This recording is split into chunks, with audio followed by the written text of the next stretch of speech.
बिस्मिल्लाहिर्रहमानिर्रहीम अस्सलाम वालेकुम। दोस्तों, भिंडी के पौधे को ग्रो करना कदरे मुश्किल काम होता है। अगर आपका पौधा ग्रो हो गया, ग्रो होने के बाद 15 से 20 दिन आपने अपने पौधे को मरने से बचा लिया, तो इसके बाद आपका पौधा 6-7 महीने के लिए सर्वाइव कर जाता है, मरता नहीं है। पौधे के ऊपर भर भर के जो है ना भिंडियाँ आती हैं। दोस्तों, भिंडी का पौधा ग्रो होने के बाद कोई ख़ास किस्म की बीमारी का शिकार नहीं होता।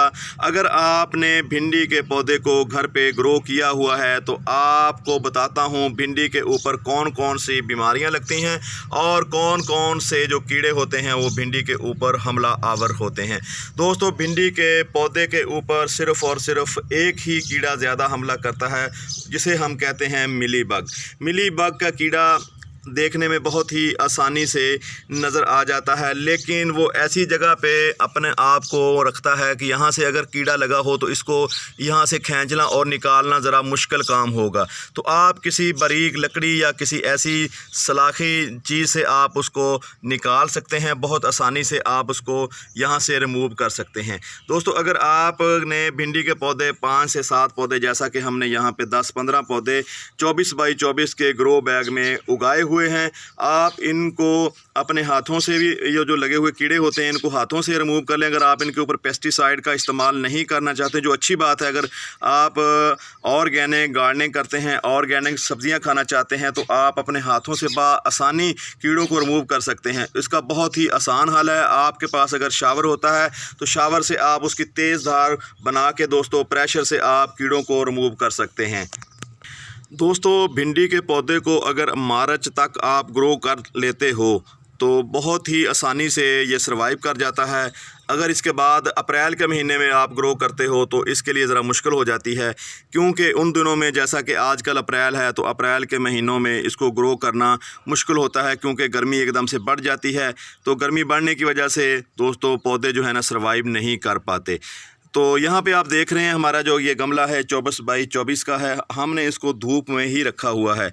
तो वैसे तो इसको उठा के गमले को हमें छाँव में रखना चाहिए था या इसके ऊपर कोई इंतज़ाम करना चाहिए था छाँव का, लेकिन क्योंकि ये गमला भारी होने की वजह से और नरम व नाजुक होने की वजह से हम इस गमले को यहाँ से रिमूव नहीं कर सकते, तो इसलिए इस गमले को यहीं पड़े रहने देंगे। तो इसके लिए थोड़ा सा कोई ऊपर छाँव का इंतज़ाम कर देंगे, जो ग्रीन कपड़ा होता है वो हम इसके ऊपर लगा देंगे, ताकि हमारे पौधे अभी छोटे हैं तो ये छोटे पौधों को थोड़ा सा अभी भी ख़तरा हुआ है कि गर्मी से ये पौधों की जो जड़ें हैं तो वो मिट्टी से तपने की वजह से कहीं गल ना जाएं या वो जड़ें डैमेज होने की वजह से हमारे पौधे जो है ना मर ना जाएं।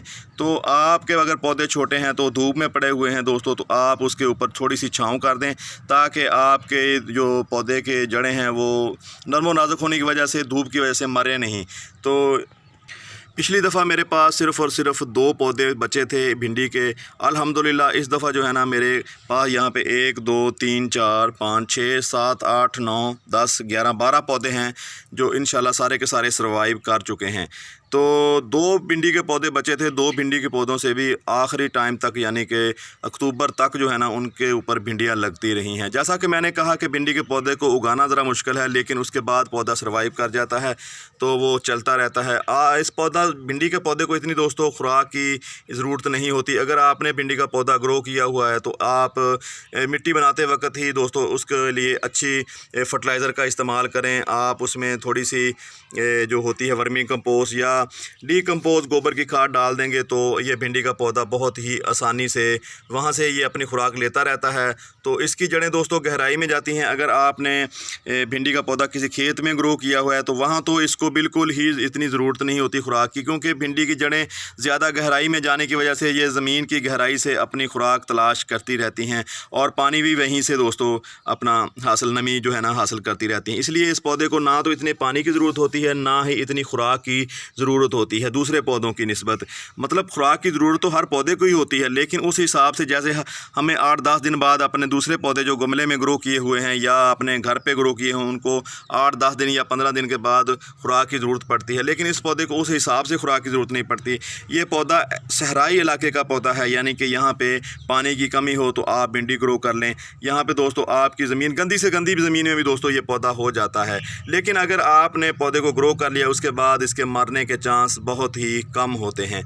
तो दोस्तों इसके ऊपर जो है ना बचपन में फंगस का अटैक होता है। जब इसका तना जो है ना बारीक होता है, बिल्कुल नरमो नाजुक होता है, तो उसके ऊपर फंगस का अटैक होने की वजह से जो है ना ये एकदम से एक साइड को पौधा गिर जाता है, तो पौधा इसकी वजह से मर जाता है। जब आपका पौधा इस स्टेज पे हो तो इस पौधे के ऊपर सिवाय 2-3 कीड़ों के हमले के तो वो कोई दूसरी बीमारी नहीं लगती, फंगस का अटैक भी नहीं होता, क्योंकि पौधा उस वक्त काफ़ी हद तक अपने आप को सर्वाइव कर चुका होता है। दोस्तों आज की वीडियो कैसी लगी, हमारे भिंडी के लगे हुए पौधे आपको कैसे लगे? अगर आपको पौधे अच्छे लगे हैं, इनकी सेहत अच्छी लगी है, तो कमेंट सेक्शन में जाके हमारे लिए जो है ना कोई अच्छे कमेंट्स करें और जो है ना हमारी वीडियो को लाइक कर दें। आपको अगर वीडियो अच्छी लगी है तो दोस्तों भिंडी के पौधे जो है ना देखने में बहुत ही ज़्यादा खूबसूरत लगते हैं। तो यहाँ पे आप देख भी रहे होंगे